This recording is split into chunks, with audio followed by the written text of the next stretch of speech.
studying my playbook a lot more, but at the same time, football is football.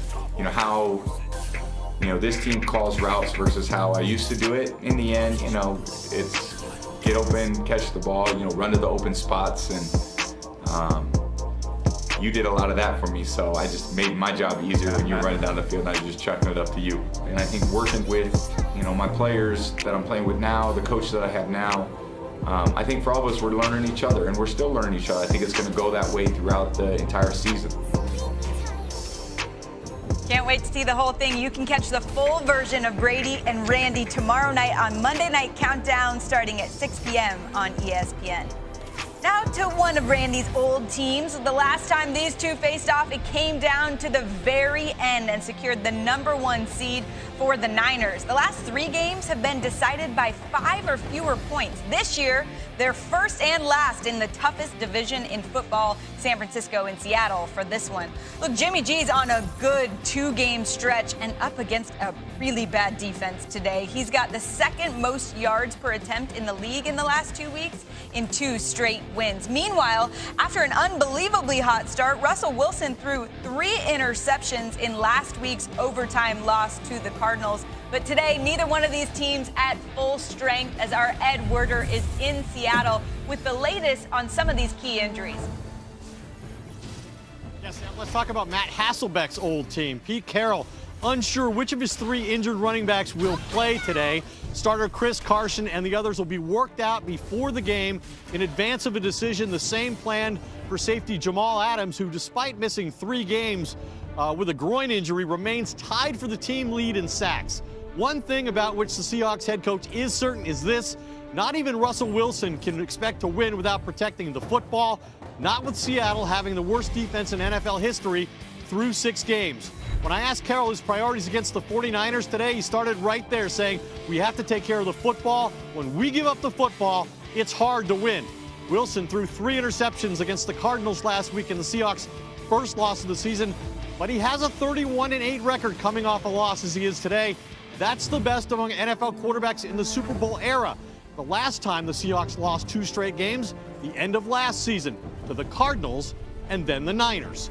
The Seahawks are, Sam, 5-1, as you know, and Carroll believes help is coming for his defense, telling me there's no question we're going to turn the corner. We just have to hang in there until we get all our guys playing together.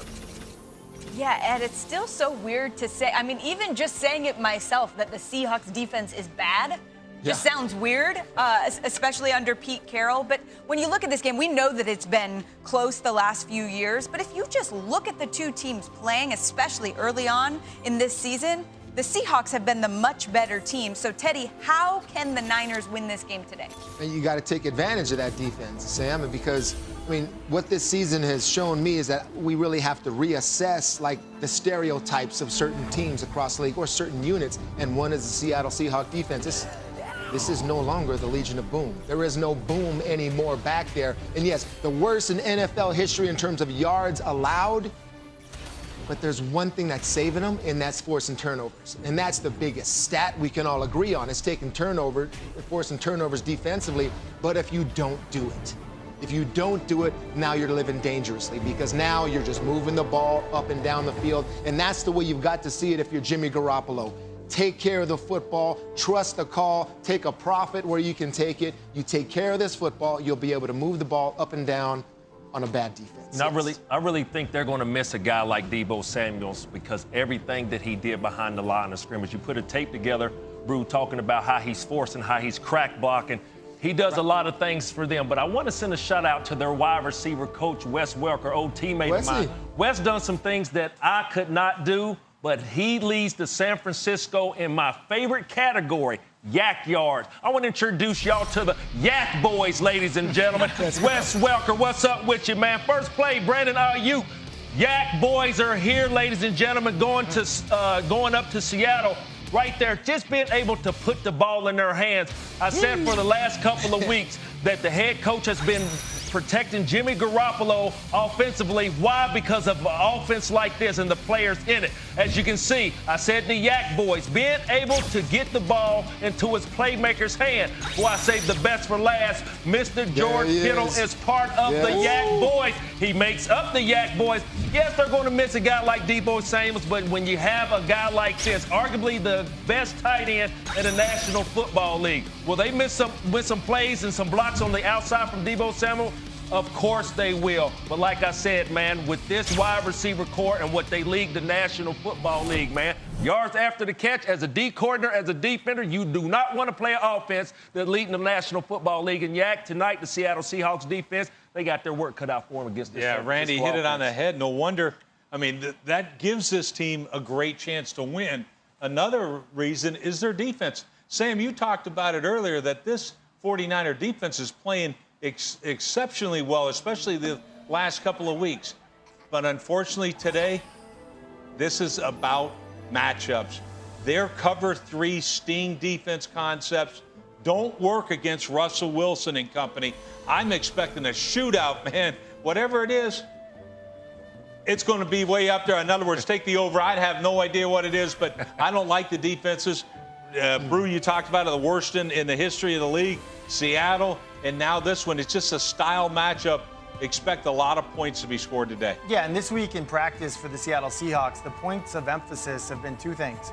First off, every sign in that building says this: it's all about the ball. It's all about getting turnovers and protecting the football, and that's why they lost. That's why they lost last week to Arizona. The second thing, though, is third down emphasis. This offense has actually been worse than their defense on third down, and their defense is 25th in the league. So those 2 things, points of emphasis for the Seahawks this week, and they're going to have to do it. They're banged up at the running back position, so I think they're going to do it through the air. But Russell Wilson and company, they at least know what the marching orders are. Yeah, if you're right and they do it through the air, like Rex said, it becomes a shootout. I think naturally on paper you'd be like, well, that favors Russell Wilson. But last week got into a shootout, and that actually ended up favoring Kyler Murray at the end of the game.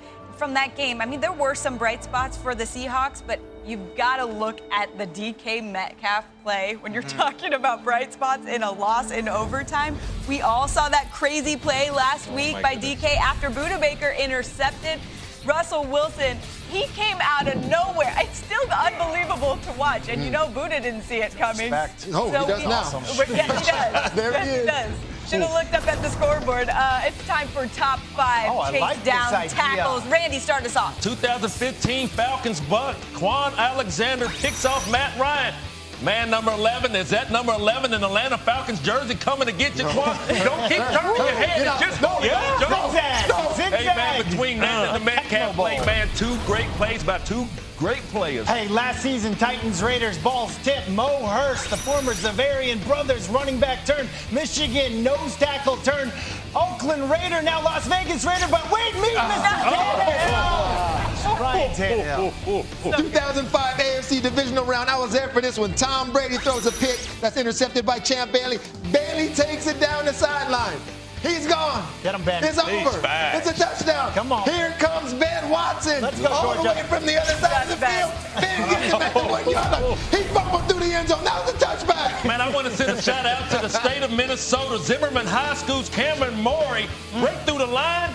Nobody else to beat. Nobody's there. But what St. Cloud's Cathedral's No. who come out there. Man, I didn't know he could come out the bench to make that play.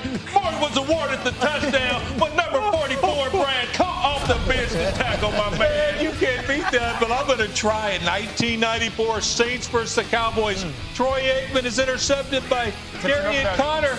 But watch Larry Allen. Are you kidding me? 6'4", 340-plus pounds. That's absolutely scary, Mike. And Larry Allen, one of the best that ever did it. And a great bench press, too. 700-pound bench.